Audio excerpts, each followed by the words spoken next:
Hello दोस्तों, मेरे इस यानी पॉलिटी एजुकेशन पर आपका स्वागत है। तो आज हम आप सबको मतलब इस बहुत से क्वेश्चन लाए हैं इतिहास के बारे में, मतलब पूरा भूगोल के बारे में। मैं सब कुछ लाया हूँ आपके लिए, सब्जेक्ट मतलब छात्रवृत्ति से संबंधित, ताकि मैं आप लोगों को समझा सकूँ। परीक्षा में आप लोग पास मतलब होंगे। तो परीक्षा अगले महीने ही 11 तारीख को। और फॉर्म जो है मतलब अति फॉर्म यानी फॉर्म शायद 20 तारीख तक डेट दिया गया है फॉर्म तारीख को। तो चलिए बिना देर के मैं इस वीडियो को हम लोग शुरू करते हैं। देख लीजिए पहला क्वेश्चन क्या कह रहा है कि देख लीजिए पहला क्वेश्चन क्या कह रहा है कि मौर्य साम्राज्य की स्थापना किसने की थी। तो उत्तर होगा चंद्रगुप्त मौर्य। देख लीजिए मैं ऑप्शन को हटा दिया और सिर्फ आंसर है, देख लीजिए मौर्य साम्राज्य की जो स्थापना किसने की थी, जो उसका आंसर होगा चंद्रगुप्त मौर्य। इसका आंसर होगा चंद्रगुप्त मौर्य। और पलासी का युद्ध किस वर्ष हुआ, ये तो याद ही रहता है 1700। पलासी का जो युद्ध है कब लड़ा, 1757। तो पलासी का युद्ध हुआ था किस वर्ष में, ये तो हम जानते हैं कि पलासी का युद्ध हुआ था 1757। और अगला क्वेश्चन पे चलते हैं। क्या कह रहा है कि भारत के लौह पुरुष के रूप में किसे जाना जाता है। तो उत्तर यानी इसका उत्तर है जो ये सरदार वल्लभ भाई पटेल। देख लीजिए क्वेश्चन में क्या कह रहा है, भारत के लौह पुरुष के रूप में किसे जाना जाता है, यानी जो भारत में है जो लौह पुरुष मतलब लौह पुरुष के रूप में किसे जाना जाता है। तो इसका आंसर हो जाएगा सरदार वल्लभ भाई पटेल। इसका आंसर हो जाएगा। तो चलिए इसका आंसर देख लीजिए। फिर अगला है सिंधु घाटी सभ्यता को और किस नाम से जाना जाता है, यानी सिंधु घाटी का जो यानी जो सभ्यता होता है इसका दूसरा नाम क्या, हम तो ये जानते हैं कि सिंधु घाटी का दूसरा नाम है हड़प्पा सभ्यता। तो चलिए हम अगला क्वेश्चन पर चलते हैं। देख लीजिए फिर इसका अगला क्वेश्चन क्या कह रहे हैं, देख लीजिए भारत का पहला मुगल बादशाह कौन था, यानी भारत का जो पहला मुगल बादशाह कौन था। तो बाबर था, बाबर। अंतिम अंतिम मुगल बादशाह जो हम इस आगे क्वेश्चन में हम जानेंगे ये पहला मुगल बादशाह जान गए। फिर यानी अंत जो था अब बादशाह मतलब कौन अंत किया था। देख लीजिए पहले है जो भारत का पहला मुगल बादशाह कौन था, तो बाबर था। चलिए अगले क्वेश्चन पर हम चलते हैं। देख लीजिए क्या कह रहा है माई एक्सपेरिमेंट्स विद ट्रूथ पुस्तक किसने लिखी, यानी ये जो पुस्तक का नाम है, यानी ये जो पुस्तक का नाम है वो यानी किस आदमी ने लिखी। तो यानी इस पुस्तक जो ये इसका नाम है, क्या नाम है, माई एक्सपेरिमेंट्स विद ट्रूथ। इस पुस्तक के जो मतलब लेखक था वो है महात्मा गांधी। क्या था, महात्मा गांधी। ये सब वीवीआई क्वेश्चन है, ये बहुत महत्वपूर्ण क्वेश्चन है। चलिए अगले क्वेश्चन पर चलते हैं हम। क्या है पहला विश्व युद्ध कब समाप्त हुआ। पहला विश्व युद्ध देख लीजिए पहला विश्व युद्ध जो मतलब चालू हुआ था वो 1914 से चालू हुआ था। पहला विश्व युद्ध कब से चालू हुआ, 1914 से चालू हुआ। और पहला युद्ध समाप्त कब हुआ, यानी पहला युद्ध समाप्त कब 1918, यानी कितने वर्ष तक पहला पूछेगा परीक्षा में, पहला विश्व युद्ध कब तक चला। तो 4 वर्ष तक चला। कितने ईस्वी से शुरू हुआ, तो 1914 ईस्वी से शुरू हुआ। कब समाप्त हुआ, तो 1918 ईस्वी को समाप्त हुआ। चलिए अगला क्वेश्चन में चलते हैं। क्या कह रहा है कि करो या मरो का नारा किसने दिया था। करो का या मरो का मतलब नारा दिया तो वो किसने दिया, तो महात्मा गांधी ने दिया था। कौन दिया था, महात्मा गांधी ने दिया था जो करो या मरो का नारा। तो चलिए अगला क्वेश्चन में चलते हैं। यानी जो इस यहाँ पर दिया है करो या मरो, बहुत ऐसे नारे जो हम लोग इस मतलब इसी वीडियो में हम आप लोगों को मतलब बताने वाले हैं। चलिए भारत की पहली यानी भारत की जो पहली प्रधान महिला कौन थी, वो तो कौन नहीं जानता कि इंदिरा गांधी। मतलब हम आपको कहना चाहते हैं कि भारत का प्रधानमंत्री कौन नहीं जानता है कि महिला इंदिरा गांधी था। भारत की पहली महिला प्रधानमंत्री कौन थी, तो वो तो इंदिरा गांधी। देख लीजिए अगला क्वेश्चन है प्राचीन प्राचीन शहर मोहनजोदड़ो किस आधुनिक देश में स्थित है। मोहनजोदड़ो हम ये जानते हैं कि मोहनजोदड़ो जो है कहाँ स्थित है, पाकिस्तान में। प्राचीन में यानी प्राचीन यानी क्या, पहले शहर मोहनजोदड़ो किस आधुनिक देश में था, तो पाकिस्तान में। तो चलिए अगला क्वेश्चन में हम चलते हैं। देख लीजिए क्या अगला क्वेश्चन।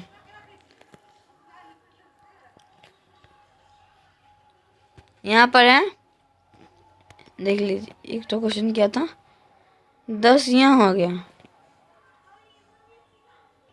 ये भी जान लेते हैं कि हम दुनिया की सबसे लंबी नदी जो है वो कौन सा है। देख लीजिए, दुनिया की सबसे लंबी नदी है नील नदी। चौड़ी नदी कौन था? चौड़ी नदी जो हमें लग रहा है शायद अमेजोन नदी से। छोड़िए, देख लीजिए अगला क्वेश्चन क्या है। जापान की राजधानी क्या है? जापान जैसे भारत की राजधानी नई दिल्ली, इसी तरह जापान की जो राजधानी है वो टोक्यो है। नेपाल का काठमांडू। बहुत सारे क्वेश्चन है। सहारा रेगिस्तान किस महाद्वीप में स्थित है? सहारा महाद्वीप जो महाद्वीप सहारा रेगिस्तान दुनिया का सबसे बड़ा रेगिस्तान है। देख लीजिए अगला क्वेश्चन पे चलते हैं। सहारा रेगिस्तान किस महाद्वीप पर स्थित है? तो उत्तर अफ्रीका महाद्वीप में स्थित है।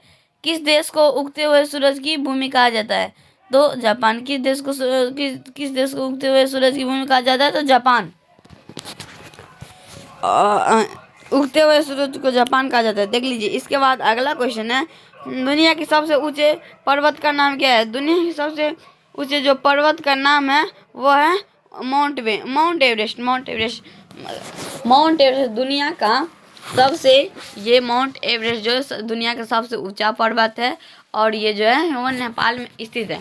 देख लीजिए इसका अगला क्वेश्चन है, कौन सा जलमंडल मध्यम भारत और श्रीलंका को लगता है? यानी कौन सा जलमंडल मध्य भारत और श्रीलंका को अलग करता है? जलमंडल में यानी कौन सा हमें लग रहा है पाक जल संधि, यानी जलमंडल जो ये है हमें लग रहा है ये यानी कौन सा संधि भारत और श्रीलंका को अलग करता है? तो पाक जल संधि। चलिए अगला क्वेश्चन, दुनिया का सबसे छोटा महाद्वीप कौन सा है? दुनिया का सबसे छोटा महाद्वीप जो उत्तर ऑस्ट्रेलिया। दुनिया का सबसे छोटा जो है महाद्वीप वो है ऑस्ट्रेलिया। और दुनिया का सबसे बड़ा महाद्वीप है जो है एशिया, जो हम लोग इसमें रह रहे हैं एशिया महाद्वीप में। तो चलिए अगला क्वेश्चन पर चलते हैं। अमेजन वर्षा वन किस महाद्वीप पर स्थित है? यानी अमेजन वर्षा वन किस महाद्वीप पर स्थित है? दक्षिण अमेरिका। यानी अमेजन का स्थित है दक्षिण अमेरिका, यानी अमेजन वर्षा वन किस महाद्वीप पर स्थित है? तो दक्षिण अमेरिका हो गया। फिर अगला क्वेश्चन चलते हैं, क्या कह रहा है कि पृथ्वी पर सबसे बड़े महासागर का नाम क्या है? पृथ्वी पर सबसे बड़ा महासागर का नाम है प्रशांत महासागर। सबसे बड़ा महासागर का क्या नाम है? प्रशांत महासागर। तो चलिए अगला क्वेश्चन पर चलते हैं, क्या कह रहा है, दुनिया की सबसे लंबी पर्वत श्रृंखला कौन सी है? दुनिया की सबसे जो लंबी पर्वत श्रृंखला है वो एंडीज, यानी सबसे लंबी जो है वो पर्वत श्रृंखला, सबसे लंबी पर्वत कौन सा है? तो एंडीज। तो चलिए अगला क्वेश्चन में चलते हैं, विज्ञान और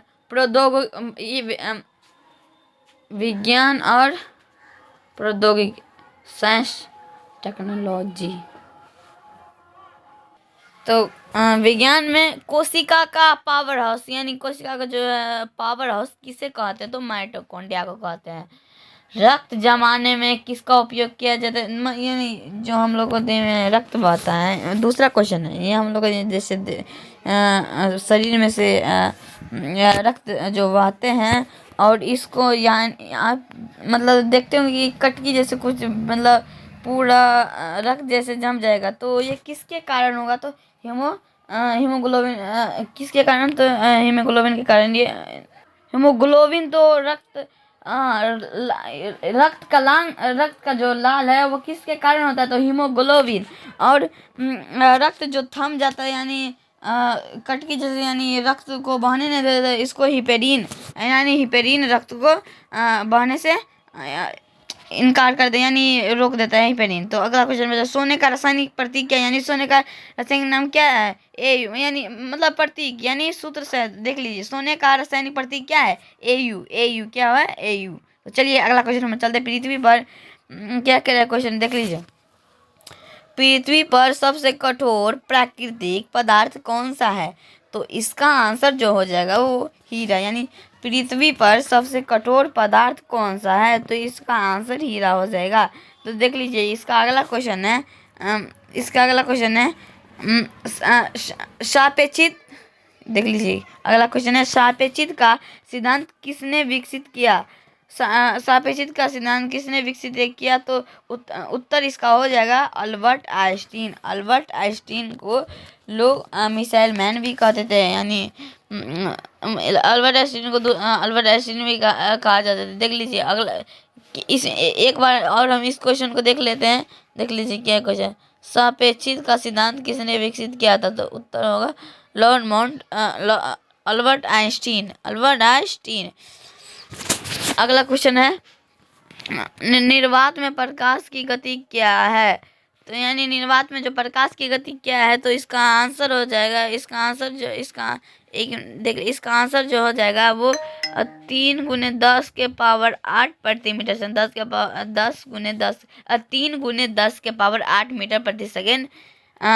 निर्वात में जो प्रकाश की यानी चाल यानी गति जो होता है वो 3 × 10⁻8 प्रति मीटर सेकंड होगा, मीटर प्रति सेकंड। तो अगला क्वेश्चन नंबर चलते हैं, सेल्सियस में पानी का क्वथनांक क्या है? यानी सेल्सियस में जो पानी का क्वथनांक क्या है? सेल्सियस में पानी का क्वथनांक है 100 डिग्री सेल्सियस। कितना है? 100 डिग्री सेल्सियस। कितना है? तो 100 डिग्री सेल्सियस। चलिए हम अगला क्वेश्चन पर चलते हैं, जिस हवा में हम सांस लेते हैं यानी ऑक्सीजन, जिस हवा में हम सांस लेते हैं उसमें मुख्य गैस कौन सी होता है? यानी इसमें जो मुख्य गैस भरा होता है, इसमें नाइट्रोजन गैस भरा होता है। इसमें मुख्य तरह से नाइट्रोजन गैस, इसमें जो क्या है जिसमें हम सांस लेते हैं उसमें मुख्य गैस कौन सी है? तो नाइट्रोजन। अगला क्वेश्चन में चलते हैं, क्या टेलीफोन का आविष्कार किसने किया? यानी टेलीफोन, यानी पहले के ज़माने में जो टेलीफोन होता था, इस तरह देख लीजिए, टेलीफोन इस तरह का होता था, इस तरह का होता था, और ऐसे मतलब बहुत से बटन होते थे। हम लोग कान पे लगा के मतलब बात करते थे। देख लीजिए टेलीफोन का आविष्कार किसने किया था? टेलीफोन का तो क्या है, टेलीफोन का आविष्कार किसने किया था? तो Alexander Graham Bell. Alexander Graham Bell. चलिए अगला क्वेश्चन में चलते हैं, ये तो आप जान लीजिए टेलीफोन का आविष्कार किसने किया था? Alexander Graham Bell. चलिए अगला क्वेश्चन नंबर चलते हैं, भूकंप को मापने के लिए किस उपकरण का उपयोग किया जाता है? यानी भूकंप को जो है वो इसका उपकरण का उपयोग करने के लिए कौन सा, मतलब भूकंप को मापने के लिए कौन सा उपकरण का उपयोग किया जाता है? तो उसका आंसर हो जाएगा सिस्मोग्राफ। उसका आंसर हो जाएगा सिस्मोग्राफ। हमारे सौरमंडल का सबसे बड़ा ग्रह, यानी हमारे सौरमंडल का है जो सबसे बड़ा ग्रह कौन सा हो जाएगा? तो इसका आंसर बृहस्पति है। और सबसे छोटा पूछे तो सबसे छोटा पूछे तो क्या हो जाएगा? सबसे छोटा हो जाएगा बुध। बुध हो जाएगा, सबसे छोटा पूछे तो बुध हो जाएगा। चलिए अगला क्वेश्चन में हम चलते हैं, क्या कह रहे हैं हमारे सौरमंडल, ये तो हम हो गया। तो चलिए अगला क्वेश्चन पर चलते हैं, देख लीजिए ये हमारा जो है यानी भूगोल खत्म हो गया। अब हम चलते हैं दूसरा विषय पर, क्या भारतीय राज्य व्यवस्था और अर्थव्यवस्था,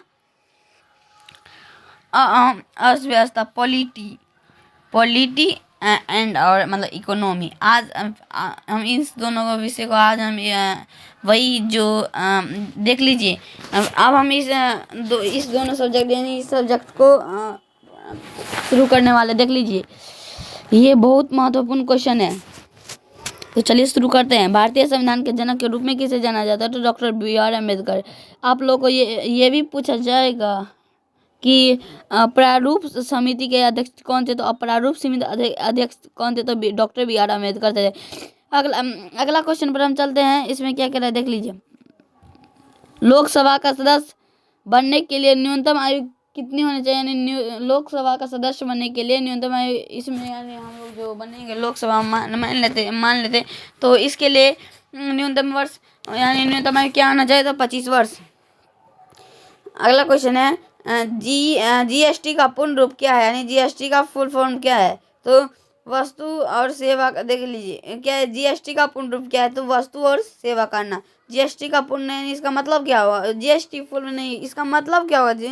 GST का पूर्ण रूप क्या होता है? वस्तु और सेवा करना। देख लीजिए अगला क्वेश्चन है, भारत के केंद्रीय बैंक का नाम क्या है? भारत के जो केंद्रीय बैंक का नाम है वो भारतीय रिजर्व बैंक। भारतीय यानी क्या है क्वेश्चन, भारत में कितने राज्य और केंद्र शासित प्रदेश हैं? यानी इसमें जो 28 राज्य और 8 केंद्र शासित प्रदेश हैं। और ये भी जान लीजिए जो मैंने अभी कहा, भारत के केंद्रीय बैंक के नाम क्या है, यानी भारत के जो केंद्रीय बैंक का नाम क्या है, वो भारतीय रिजर्व बैंक। और जीएसटी का पूर्ण रूप क्या है, तो वस्तु और सेवा कर। हमारे भारत देश में कितने राज्य, 28 राज्य और 8 केंद्र शासित प्रदेश। भारतीय भारतीय सशस्त्र बलों का कमांडर चीफ कौन कौन है, तो भारत के राष्ट्रपति, यानी भारतीय सशस्त्र बलों का कमांडर इन चीफ कौन किसे कहा जाता है, तो भारत के राष्ट्रपति। अगला क्वेश्चन पर हम चलते हैं। देख लीजिए क्या कह रहा है कि भारत में सर्वोच्च न्यायिक निकाय कौन सा है, तो भारत में सर्वोच्च न्यायिक निकाय कौन सा है, तो उच्चतम न्यायालय। क्या है, उच्चतम न्यायालय। अगला क्वेश्चन है, फिर से इसी क्वेश्चन को हम रिपीट करते हैं। देख लीजिए, भारत में सर्वोच्च न्यायिक निकाय कौन सा है, तो उच्चतम न्यायालय।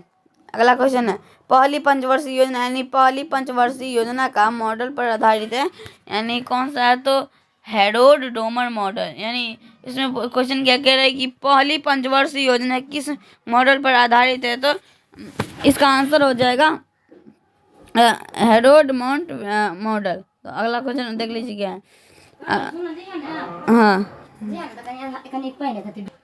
अगला क्वेश्चन है, कानूनी शब्द में PIL का पूर्ण रूप क्या है, यानी इसका जो है मतलब क्या है, तो इसका मतलब होता है, देख लीजिए क्या है PIL का, यानी इसका होता है जन याचिक। यानी इसका आंसर जो हो जाएगा वो जन याचिक हो जाएगा। इसका आंसर जो हो जाएगा वो जन याचिक हो जाएगा। इसका आंसर जो हो जाएगा वो जन याचिक हो जाएगा। चलिए अगला क्वेश्चन में हम चलते हैं। क्या कह रहे हैं क्वेश्चन में, देख लीजिए क्या कह रहे हैं, पहली पंचवर्षीय योजना किस मॉडल पर आधारित है, तो हेरोड डोमर मॉडल। ये हो गया। अगला क्वेश्चन है, अगला क्वेश्चन क्या है कि कानूनी शब्द में PIL का पूर्ण रूप क्या है, तो इसका आंसर हम पहले जान लेते हैं कि जन याचिका होगा। फिर इसका अगला क्वेश्चन है, पूर्ण यानी किस भारतीय राज्य की जनसंख्या सबसे अधिक, यानी किस भारतीय राज्य की जनसंख्या सबसे अधिक है, तो इसका आंसर हो जाएगा उत्तर प्रदेश। देख लीजिए, आज हम यानी जो पॉलिटी और इकोनॉमी को ख़त्म करके पार्ट 2 में हम इस वीडियो को डालेंगे, दूसरा वीडियो। तो चलिए अगला क्वेश्चन में हम चलते हैं। अगला क्वेश्चन कह रहा है कि एक इसमें क्वेश्चन कह रहा है कि एक क्रिकेट टीम में यानी कितने खिलाड़ी होते हैं। ये तो हम लोग जानते होंगे कि आप लोग यानी पहले मतलब क्रिकेट तो सब नहीं खेला, तो जानते होंगे कि एक क्रिकेट टीम में कितने खिलाड़ी होते हैं, तो इसका आंसर हो जाएगा 11, यानी 11। इसका देख लीजिए। इसका अगला क्वेश्चन है,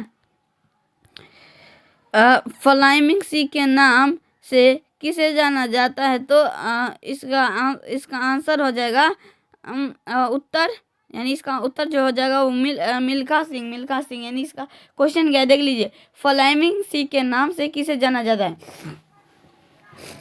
क्वेश्चन क्या है, फ्लाइंग सी के नाम से किसे जाना जाता है, ये पूछा भी था। तो इसका आंसर है मिल्खा सिंह, इसलिए आपको क्वेश्चन दोहरा दिए। तो चलिए अगला क्वेश्चन पर चलते हैं। सचिन तेंदुलकर किस खेल से प्रसिद्ध है, क्रिकेट। ये तो हम लोग जानते हो, यानी जो है क्या है, सचिन तेंदुलकर यानी क्रिकेटों के गॉड कहे जाने वालों में से एक है। यानी क्रिकेट का गॉड कौन सा है, यानी भगवान कौन सा है, यानी जो हम लोग यानी क्रिकेट का जो है वो गॉड कौन सा है, तो ये हम लोग तो जानते होंगे क्रिकेट का गॉड है सचिन तेंदुलकर। तो यानी इसका एक मिनट थोड़ा, सचिन तेंदुलकर किस खेल से प्रसिद्ध है, क्रिकेट।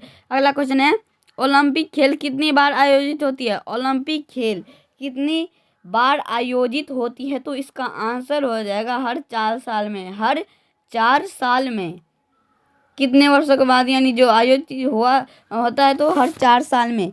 फिर अगला क्वेश्चन है, पहला फुटबॉल विश्व कप किसने, यानी पहला फुटबॉल जो विश्व में किसने कप जीता, तो इसका आंसर हो जाएगा क्या है, उरुग्वे। इसका आंसर हो जाएगा उरुग्वे।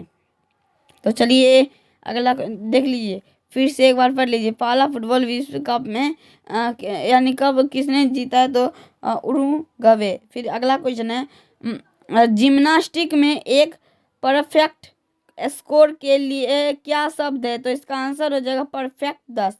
क्वेश्चन क्या है, फिर से हम एक बार इसको रिपीट कर लेते हैं।